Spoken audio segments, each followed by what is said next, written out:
Muy buenas tardes a todos. Es el currículum más largo que me han leído, creo. No me acordaba que había hecho esas cosas. Me voy a sacar el saco. Muy buenas tardes a todos. Gracias al grupo Construya por la oportunidad de estar compartiendo esta tarde con ustedes. Una ciudad a la que realmente me encanta venir. Creo que este año debo haber venido 6 veces más o menos y siempre la paso extremadamente bien. Siempre sueño que en algún momento voy a venir a vivir acá, pero sé que no lo voy a hacer. Déjenme contarles un poco qué es lo que quiero compartir con ustedes. No me interesa tanto la coyuntura, no me interesa saber si la inflación es 22,3, 23,4, si el próximo año los salarios van a subir 20,1 o 19,3. Sí me interesa que entendamos entre todos y después podemos interactuar en la fase de preguntas y respuestas para ver cómo vamos refinando un poco el diagnóstico. ¿Qué es lo que está ocurriendo? No solo en Argentina, donde estamos viviendo un momento bastante particular porque vamos a tener un recambio de administración a nivel del Poder Ejecutivo Nacional dentro de poco tiempo y también en el Legislativo, sino también qué es lo que está ocurriendo en el mundo y cómo eso nos puede afectar. Creo que son momentos en lo que respecta a la actualidad nacional, que son cambios institucionales relevantes, y con respecto a lo que está ocurriendo en el mundo, me parece que nosotros y nuestros hijos nos vamos a acordar por mucho tiempo de lo que está ocurriendo o de lo que está pasando en estos momentos. Déjeme empezar un poco, dado que vamos a cambiar de gobierno en breve,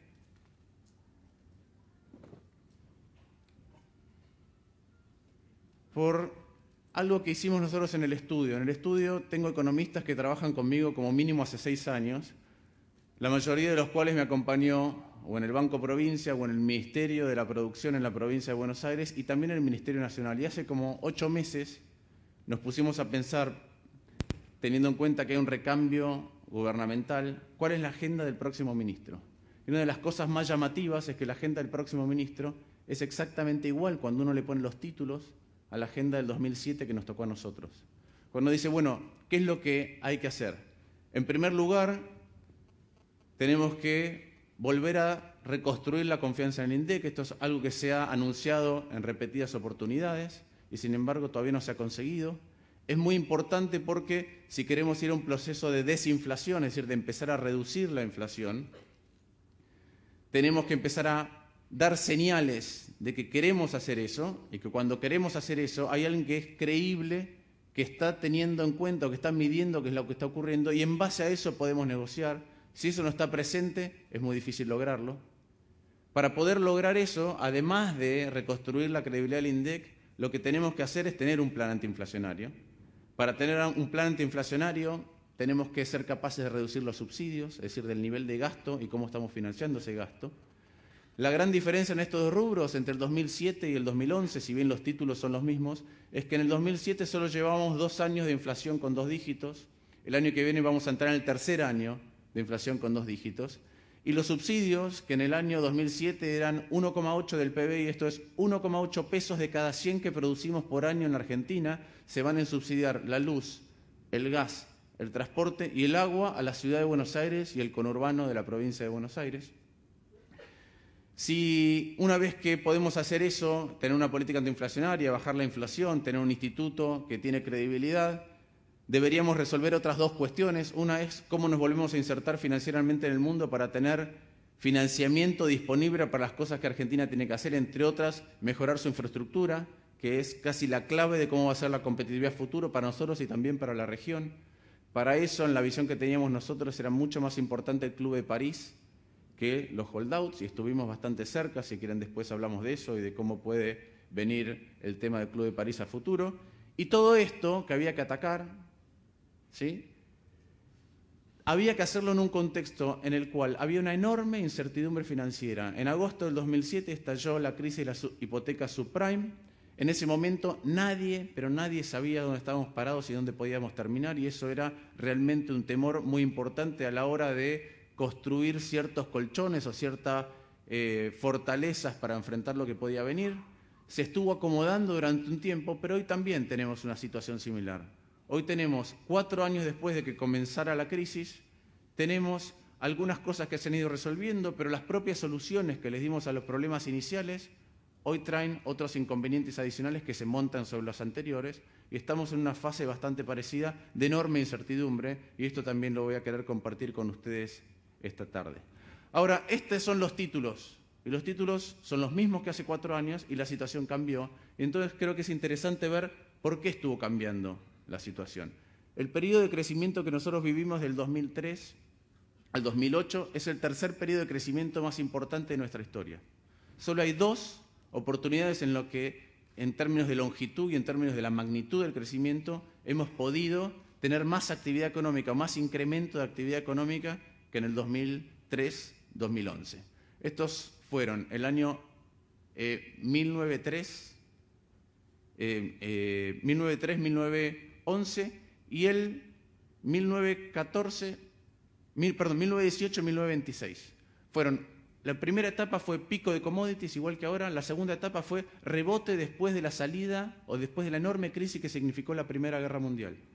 El periodo que estamos viviendo ahora tiene una combinación de las dos cosas. Tiene un rebote después de la peor crisis que hemos vivido social, económica y política en nuestra historia, que es 2001, 2002, o si quieren, octubre del 98, que es cuando empezó la depresión, hasta mayo del 2002, y además un pico de commodities. Pero este enorme crecimiento que hemos tenido no fue igual en todas las etapas, y lo que quiero ver es cómo fue mutando la raíz del crecimiento para que entendamos qué es lo que puede venir a futuro y cuál es el escenario o el diagnóstico en el cual estas cuestiones principales de las cuales se tiene que encargar el próximo gobierno, el próximo ministro de Economía, van a tener lugar. Entonces déjenme contarles un poco cómo fueron estas distintas etapas del crecimiento en la Argentina. La primera etapa es la etapa más sencilla. Es una etapa en donde ustedes saben que el gobierno todos los años lo que hace es cobrar impuestos, es decir, sacar recursos de la economía y después devolverlo con gasto. Y uno puede ver si el neto, es decir, si entre lo que sacó y lo que devolvió, estuvo retirando combustible de la actividad económica o le estuvo inyectando combustible a la actividad económica. Durante estos primeros tiempos, si ustedes miran este gráfico, ese cálculo, nosotros acá lo denominamos impulso fiscal, durante todo ese tiempo, los primeros años de la salida de la crisis, desde el 2002 hasta mediados del 2005, el gobierno retiraba 1,5 puntos de crecimiento. Quiere decir que nos sacaba recursos, gastaba menos de lo que nos sacaba, fortalecía el frente fiscal y retiraba crecimiento, retiraba combustible de la economía. Era, de alguna manera, enfriar la economía. No se notaba porque a pesar de que le sacábamos 1,5 puntos de crecimiento, la economía crecía al 8,5%. 8,5%, sí, es un montón. Crecíamos al 8,5% y la inflación era apenas del 9%. A mí me tocó estar en el Banco Central en el año 2002, 2003 y 2004. En el año 2003 nadie se acuerda, pero la inflación fue 4%. En el año 2004 nadie se acuerda, pero la inflación fue 6%. Entonces, este es el promedio desde el 2002. En 2002 la inflación fue 40%, ¿sí? Hasta mediados de 2005, pero teníamos un crecimiento muy alto y una inflación bastante contenida. Uno dice, ¿pero cómo se puede hacer eso?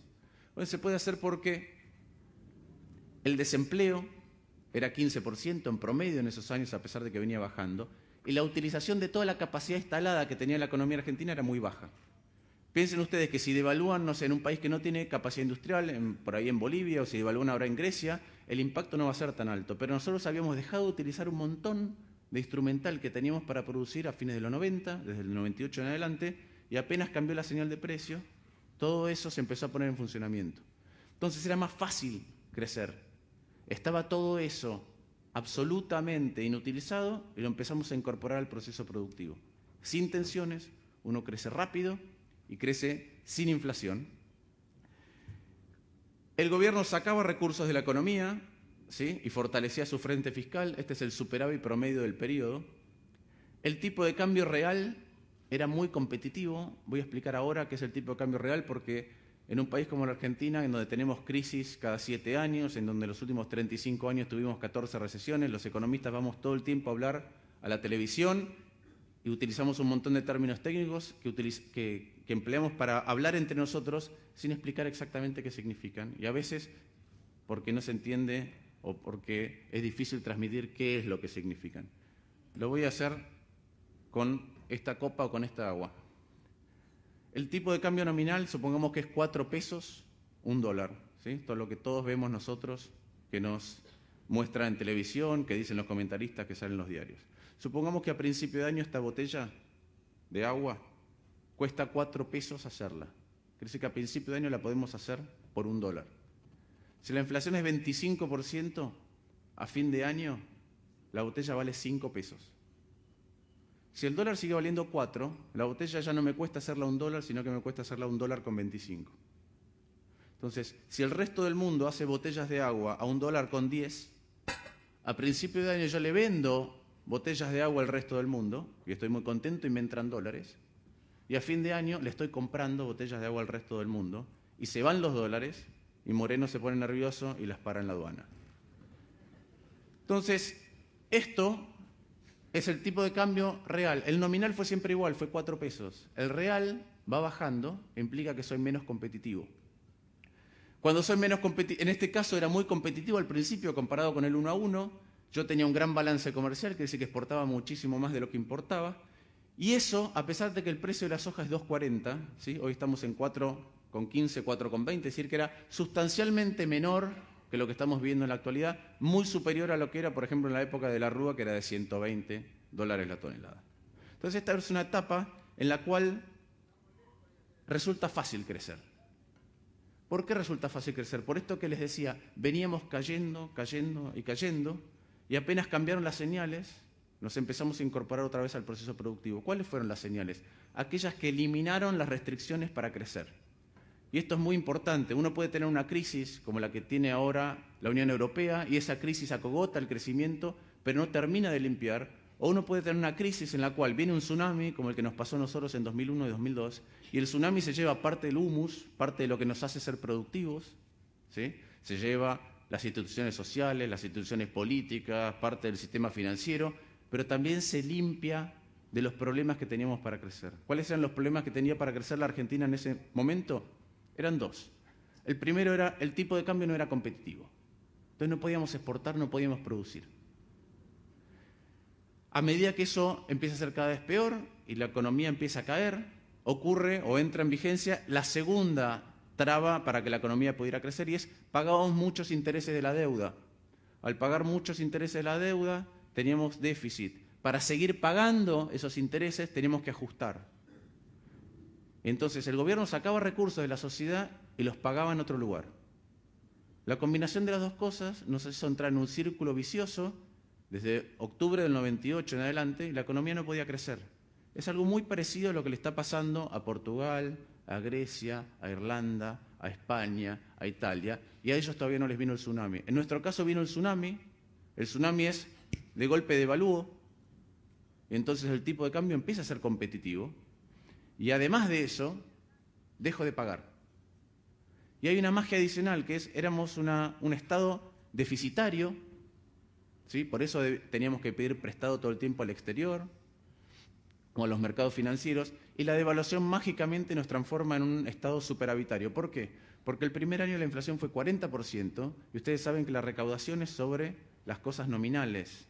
Es decir, si una botella vale 10 pesos, el IVA es 21, es decir, es 2 pesos con 10 centavos. Si la botella vale 20, el IVA sobre eso es 4,20. Entonces, cuando hay inflación, el Estado recauda más.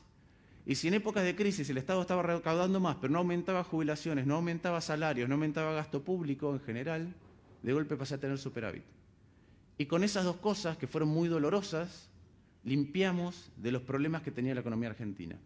Y entonces pudimos crecer muy rápido, que es lo que les contaba antes. Esto es la norma cuando viene un cambio de la configuración macroeconómica que se lleva puestos los problemas. Es la norma en las crisis que uno podía ver en los 90 cada vez que pasaba esto. Este es el momento de la crisis, el peor momento, el cero. Fíjense cómo son los años posteriores y cómo en todos los casos, en México en el 95, en Corea o en Rusia, se crece muy bien. Y recién después Argentina se empieza a despegar. Argentina al principio crecía como en cualquier crisis grande en donde se empieza a rebotar. Y esto es fácil de entender. Imagínense ustedes que yo estoy hablando acá y de golpe me empiezo a cogotar. Entonces no puedo hablar tan bien. Y me empiezo a poner rojo. Y deja de llegarme sangre al cerebro. Y de golpe me desmayo. O me suelto. Y me dicen, che, estás hablando mucho mejor que hace 5 segundos. Obvio, si lo que me estaba estrangulando ya no está más ahí. Y después viene la pregunta, ¿y cómo sigo creciendo? Y entonces, esto es enfriar o no enfriar, recalentar o no recalentar, y es, ¿empiezo a forzar la voz o no? O uso un micrófono, o empiezo a estar tranquilo. Y si quiero hablar más fuerte, a pesar de que ya me saqué la mano de la garganta y quiero poder comunicarme con todos, voy por lo menos a una fonoaudióloga, ¿sí?, a que me enseñe a gestionar mi voz, si no quiero tener la voz recalentada, si no quiero tener mañana laringitis. Entonces, la primera etapa de crecimiento es siempre la más fácil cuando uno viene de una crisis como la que hemos tenido nosotros. Y después de eso uno entra en la segunda etapa. En la segunda etapa empieza a pasar algo curioso, que es, antes le sacábamos 1,5 puntos de crecimiento a la economía argentina y crecíamos al 8,5. Ahora el gobierno empieza a decidir inyectar recursos en la economía, 0,5 punto de crecimiento por año. Y a pesar de que está inyectando recursos en la economía, ya crecemos un poco menos. Antes hubiéramos crecido al 10 sin la acción estatal, ahora sin la acción estatal hubiéramos crecido al 7,8, que es lo lógico. Una vez que salimos del crecimiento fácil, se empieza a mesetar un poco. Crecemos al 8,3 inyectando recursos, ¿sí? Y uno dice, entre esto que era menos 1,5 y acá hay 2 puntos de crecimiento, 2 puntos del PBI enteros de diferencia, y sin embargo el frente fiscal no cae mucho. Podemos gastar y el frente fiscal tampoco se deterioró tanto. Y uno dice, ¿por qué no se deterioró tanto el frente fiscal? Y entonces la respuesta es porque la soja nos dio más dinero, valía 2,40 y valía 3,10 después. Pero me dice, che, pero de 2,40 a 3,10 no es tanto. Podemos gastar más, inyectar crecimiento, pero no es tanta la diferencia. Pero el problema acá está en los promedios, ¿sí? Esa es la segunda etapa. La soja pasó de valer $200 la tonelada a valer $600 la tonelada.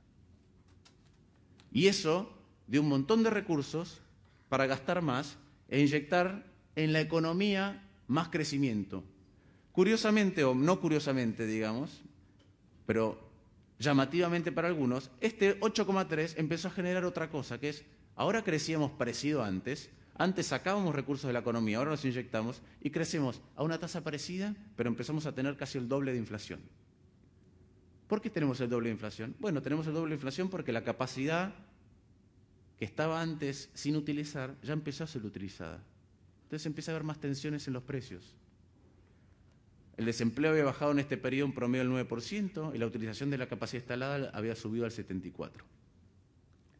Y cuando uno empieza a tener más inflación, lo que empieza a ocurrir es que el tipo de cambio real, es decir, la copa o el agua, se empieza a tornar más cara. Y cuando se empieza a tornar más cara la copa, uno empieza a exportar menos o tiene peor balance. Uno dice, estuvimos gastando de más, es decir, aprovechamos este enorme influjo que nos dio la soja para gastar más, ¿sí? Entonces tiene que preguntar, ¿y en qué la gastamos? Y esto es el gráfico que muestra el promedio de lo que representa el gasto estatal total, nación, provincias y municipios en el agregado de la economía argentina. ¿Cuánto es de todo lo que se produce por año en la Argentina? Actividad del sector público. El promedio, que ustedes ven ahí desde 1980 en adelante, es de más o menos 28%. La caída, esta es lo que le contaba que ocurrió con la salida de la convertibilidad. De golpe tengo más dinero, pero no lo gasto, entonces me lo estoy guardando. El gasto en términos del PBI, en términos de lo que se produce en la economía argentina, cae y después se empieza a recuperar, ¿sí? Acá ya habíamos pasado el pico histórico y este salto de acá hasta acá no es solo el salto más grande de nuestra historia. Es lo que hicieron, 10 puntos del PBI es lo que hicieron los países de Europa entre los 60 y los 80. Nosotros hicimos en 5 años lo que los países de Europa más avanzados en términos sociales, en igualdad de la distribución del ingreso, tardaron 20 años en hacer. Porque nosotros de golpe nos lo regalaron, ¿sí? Y uno dice, bueno, hay sociedades que quieren más gasto público, hay sociedades que quieren menos gasto público. Esto es ideológico, ¿sí? Es una concepción, una Weltanschauung, como dicen los alemanes del mundo, es la cosmovisión. ¿Qué tipo de mundo, qué tipo de sociedad quiero? Lo importante es si es sostenible o no es sostenible y además en qué se está gastando. Este salto, que yo les estoy mostrando acá, equivale más o menos a $2.500 por habitante de aumento de gasto en los últimos 5 años. Son 10.000 pesos por persona, son 40.000 pesos por hogar. Me dice, bueno, en los últimos 5 años el Estado está gastando 40.000 pesos más en cada uno de los hogares. ¿Cómo lo estamos sintiendo? ¿Se siente mejor?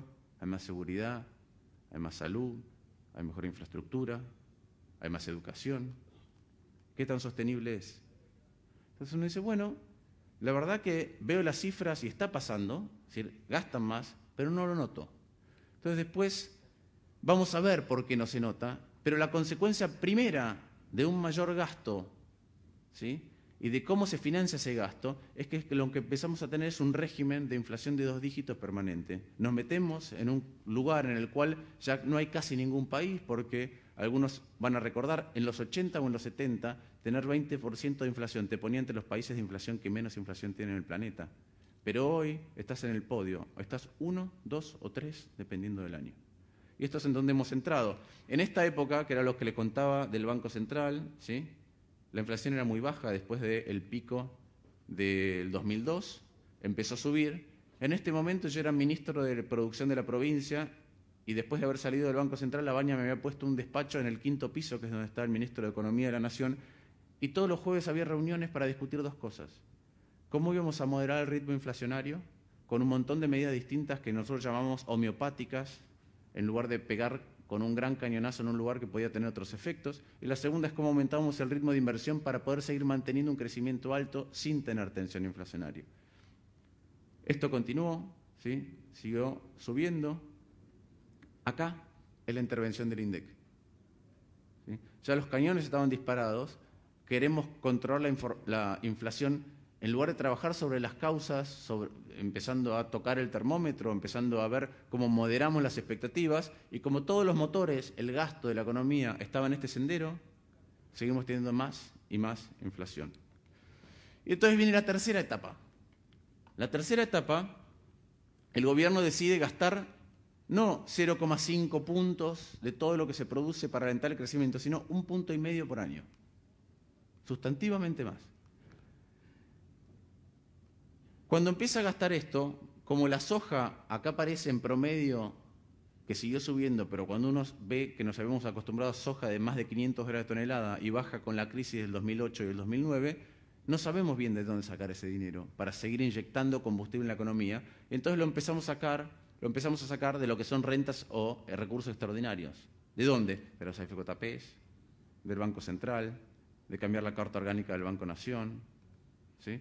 Entonces empezamos a utilizar esto y a pesar de que encontramos fuentes nuevas de recursos, el frente fiscal se deteriora.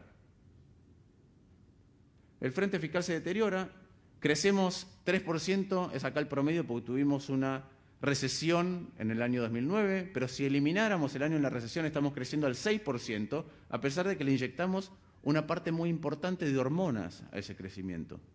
Y solamente 6. Y a pesar de que 6, la inflación ya se estabiliza, no